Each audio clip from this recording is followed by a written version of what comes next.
Welcome to RegTalks, a podcast dedicated to the latest trends from the world of RegTech, Fintech, and financial regulations.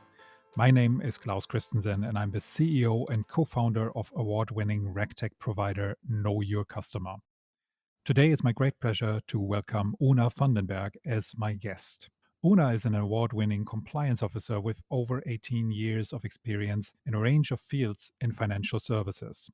Originally from Northern Ireland, Oonagh has built and led various compliance risk frameworks and teams across the industry. She is the managing director and founder of Virtual Risk Solutions, as well as the founder of Raw Compliance, a global platform for the compliance community. Oonagh, thank you so much for being here. It's my absolute pleasure, Klaus. Thank you for having me. As a bit of an icebreaker, I love asking our guests about their professional journey and what has brought them to the world of regulatory compliance and RegTech. I personally find these stories very inspiring, as every journey is unique in its own way.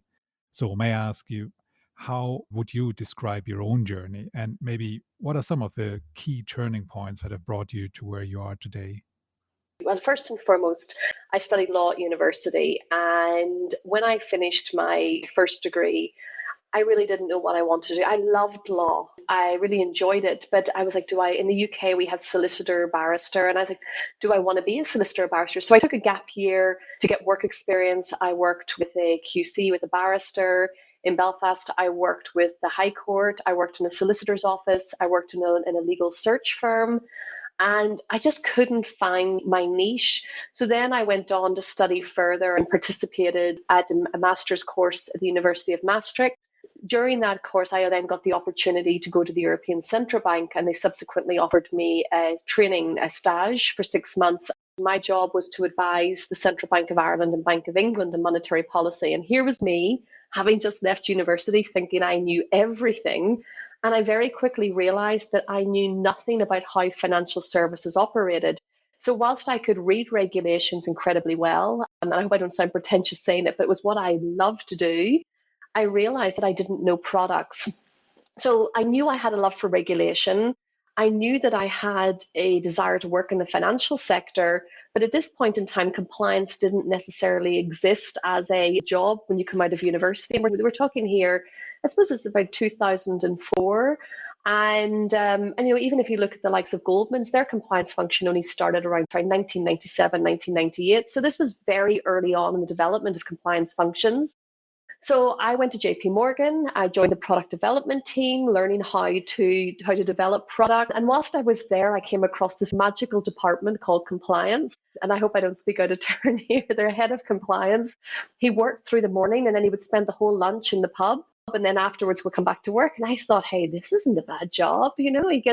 He gets to do what I love. He gets to work in regulation, plus he gets to go to the pub for lunch. So I thought I'll move into compliance. And I remember going to a recruiter on London Wall in London, met with this recruiter and said, look, I've trained, I've got a legal degree, I worked at the European Central Bank, I worked in the financial regulation team, I've now worked in JP Morgan doing product development, I'd love to move into compliance. And the response to me was, well, you're not qualified to work in compliance. We can't sell you because you've no experience in compliance. And I thought this was really bizarre. I was like, I'm sitting there with all of what I think on paper is the perfect blend of what somebody needs to be a compliance officer. And I'm being told that I didn't have what it took. But I'm one of these people that when you say no to me, it makes me try twice as hard. So I took it upon myself to find a job in compliance, which I did. I then joined Bank of Tokyo Mitsubishi in London as a compliance officer. And within the next 18 months, I won UK Young Compliance Officer of the Year for CompliNet.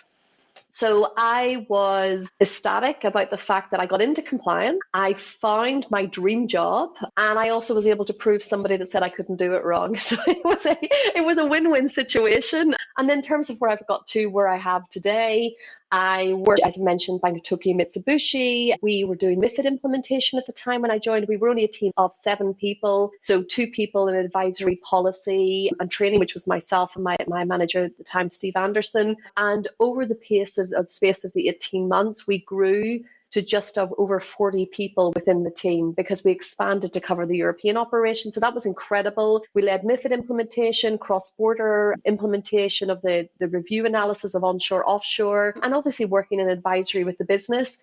I then jumped over to ING, where I led the design for the global control room, so focusing on kind of conflicts of interest in the market abuse directive, which was quite new at the time. And then from that, I got promoted at ING to move out to Singapore, and that's where my Asia journey started. And then from there, I've worked across various financial institutions in Singapore and in Hong Kong, where most recently I was APAC head of internal audit and compliance at Citibank. And just before that, I was involved in the APAC remediation on the back of the deferred prosecution agreement for HSBC. So I've had a really, really exciting career. I'm incredibly humbled by the career I've had. But one of the biggest lessons I would say to people is when you come into compliance, compliance is an incredibly diverse field. Do not get siloed and stuck in one role within compliance. And I think my CV, whilst probably could look jumpy at times, is testament to that. I wanted to continually learn and grow and develop within compliance. And compliance is one of those jobs you can never, ever get bored in. That is fascinating, Oonagh. It really resonates with me how diverse the compliance function is by now. And we see that in our own products and our interactions with all our partners. But there is a follow on question that you opened yourself up to. So, did that boozy lunch after an easy morning ever get reality for you? No, no. You were lured in by a false promise. I was, but I have to say, working in compliance has been more rewarding than I could ever have imagined. In fact, what I've learned over the years, and again, this is me starting off very young, kind of aggressive, going into the job.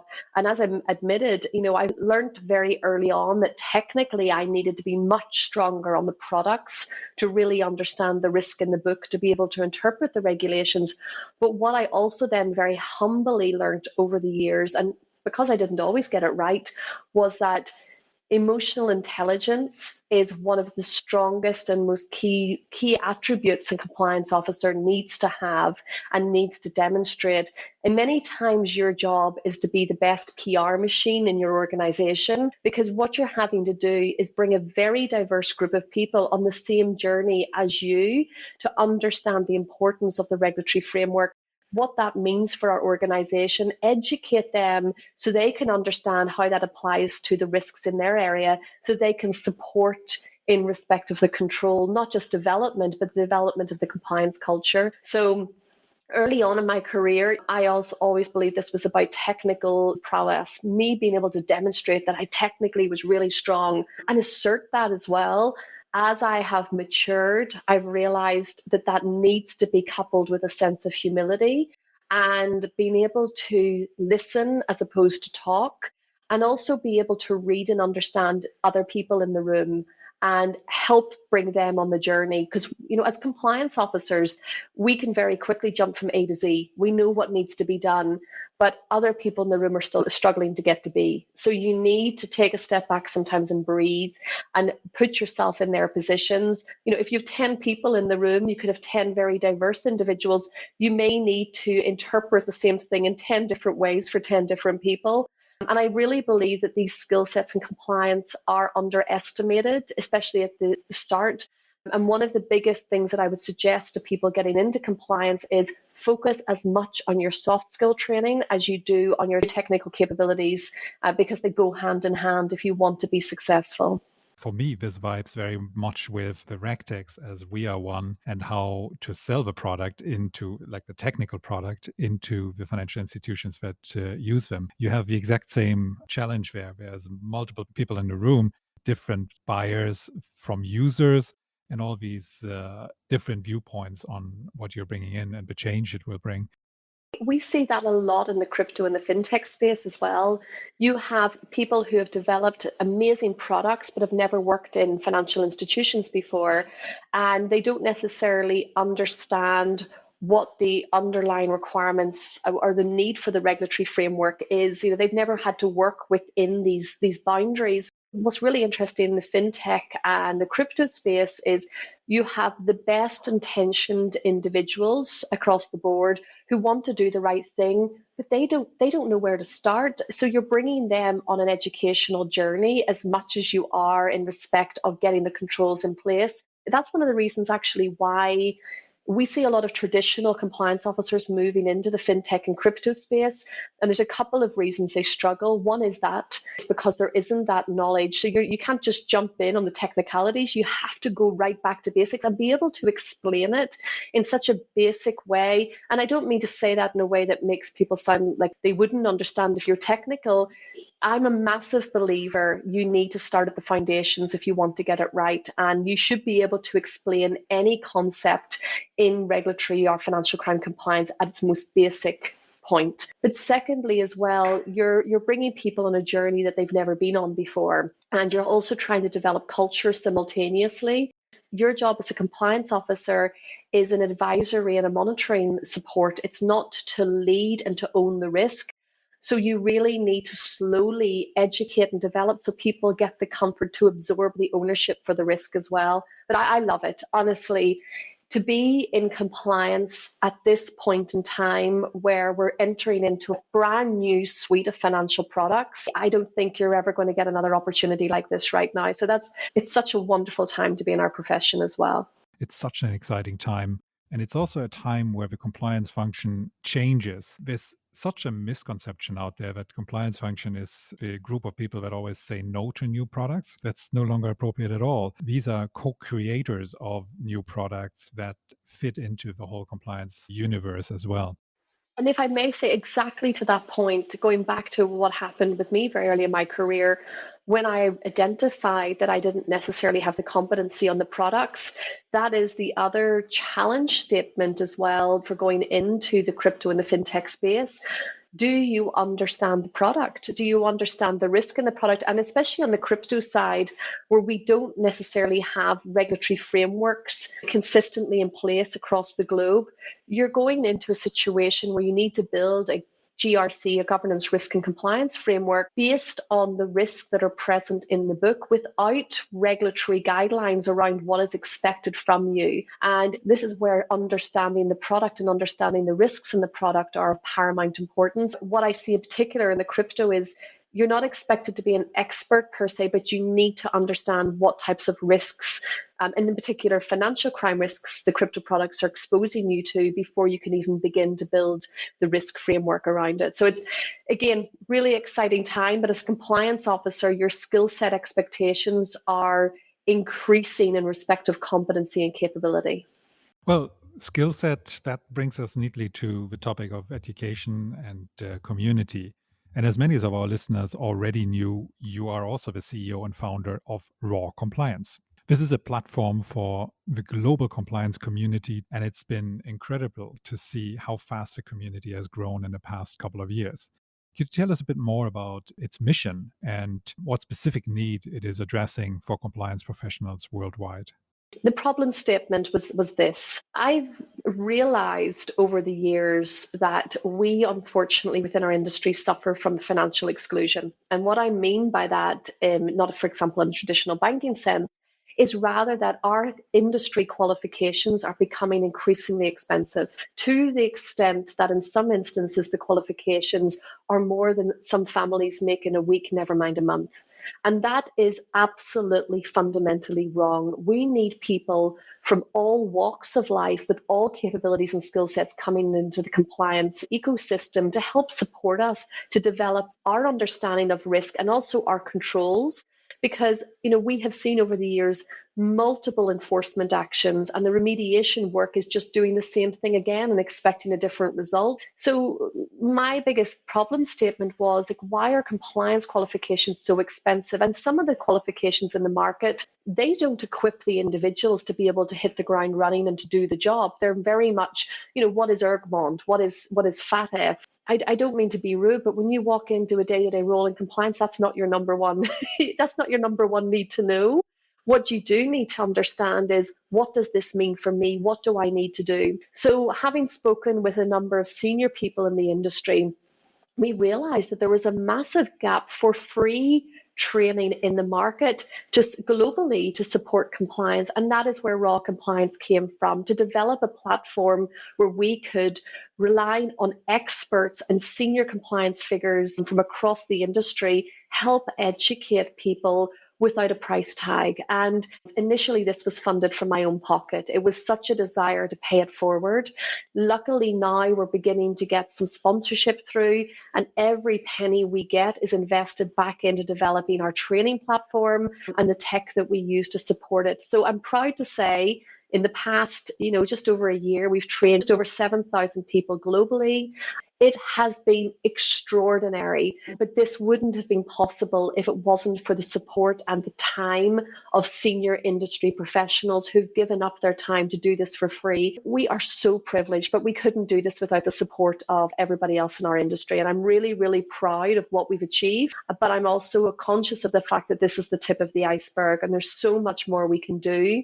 The only challenge right now is time and money in order to get the finances to support it, but we're getting there.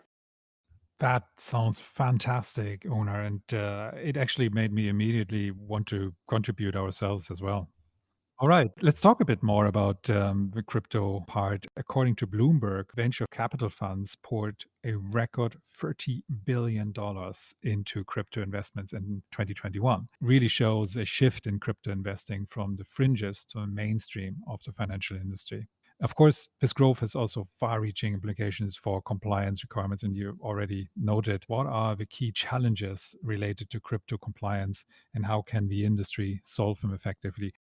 Obviously, the intention of, for example, let's talk, back in 2009, the development of Bitcoin was to create a decentralized financial system where, your money and your investments were not dependent on decisions taken by local government, but rather by an ecosystem of a community. And I think we saw most recently in Afghanistan, the worst case that can happen when a financial system does collapse. You lose everything. And obviously the crypto space, the crypto asset space, the wider web 3.0, that is phenomenal what it can do to basically ensure that you retain value in your assets because it's not dependent on one government or one entity to dictate.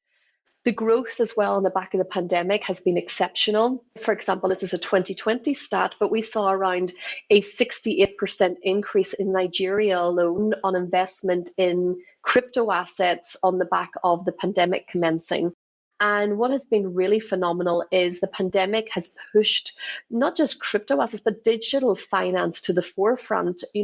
How can we operate in an ecosystem where we don't need to walk into a bank? How can that happen? And, a lot of banks have been caught out because they thought that their development plans for digital had a few years to go before they got to where they needed to be. And then you've seen the likes of, for example, ING and DBS in Singapore, amazing advancements on the digital side of digitalization for the consumer platforms.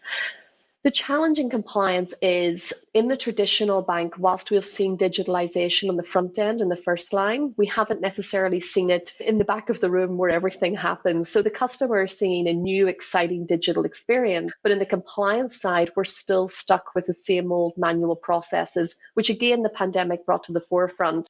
How can we manage with these processes if we're no longer sitting in an office and working together? Trade finance was a brilliant example of where in many instances we're still reliant on physical documents being received into the bank to do certain, for example, KYC and screening.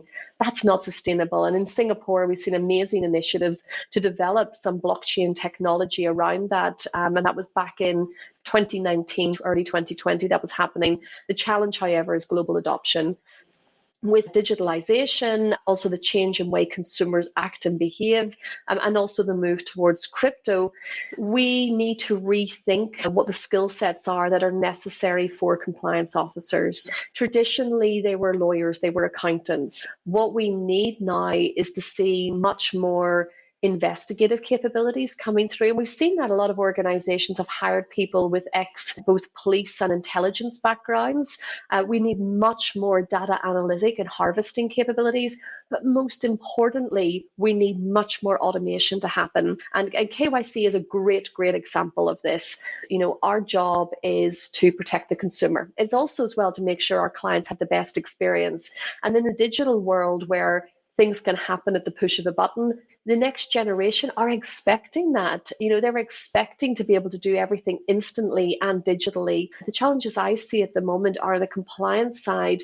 there has been a lack of innovation over the past few years. And again, that was another driver for raw compliance, is not because people don't want to change, it's because they don't have the time to change. We are increasingly regulated. We are increasingly assessing new and emerging risks. And unfortunately, our systems don't proactively identify those risks. We are either finding them out through enforcement action or through notifications from regulators or other industry bodies. When are we going to have the time to digitalize or to automate processes which previously have been largely manual? Secondly, efficiencies and economies of scale. Let's take KYC and credit risk. Credit risk and KYC always stand alone. They're two very different departments, and never shall the two speak. But the documentation that we obtain for our credit risk is the same in many instances than what we need to obtain for our client documents, which we don't review unless the periodic review becomes due. Why aren't the synergies there? Why isn't this matching up together? And the quick answer is because we have decentralized risk in such a way that we've siloed risk into functions to specialize, that we've forgotten about the risk that we're trying to manage. And we've also forgotten about the customer experience. Compliance is not a checklist process. It's not a tick the box process. The minute it becomes that is the minute that you're going to start running unnecessary risk in your book because you've stopped thinking. So we need to work now with much more pragmatic, digitalized, and also, I hate to say it, but the inclusion of machine learning and AI is going to be critical, because what we want is our analysts and focusing on material key risks. And unfortunately, with a lot of the technology today, that is not happening. Transaction monitoring is a great example. There's a 2 to 8% accuracy in our traditional transaction monitoring systems. That means that we're looking at around a 92% false positive ratio. That's insane. And it's not proactive risk identification either.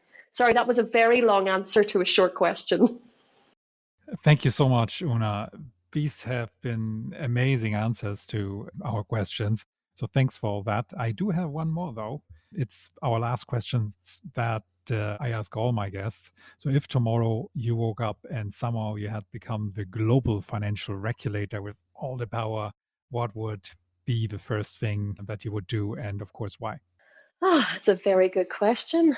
I would start with understanding what it is we're trying to do. In fact, the president of FATF said this last year, and I couldn't say it. He said it so perfectly, I'll just repeat him. Digitalization and automation is great, but it starts with training.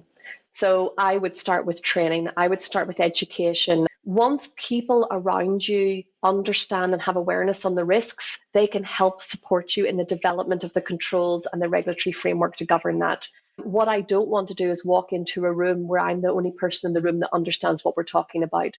So my first step would be to make sure we had a proper education program in place to help train people so that together we could make informed decisions. I would fully agree. Education is often left last, and technology is put first, especially in the world of RegTech, and it really should be the other way around. Well, Oonagh, thank you so much. It has been excellent. Very nice to talk to you, and thank you for all your input there.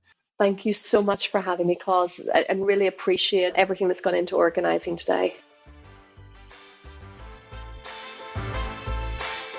Thank you for listening to this episode of RegTalks. My name is Klaus Christensen, and I'm the CEO and co-founder of award-winning RegTech provider Know Your Customer. If you liked the episode, please subscribe to the whole series and leave us a review. And if you'd like to connect with us, suggest a guest or a topic for an upcoming episode, please send us a message at info@knowyourcustomer.com or visit knowyourcustomer.com/RegTalks.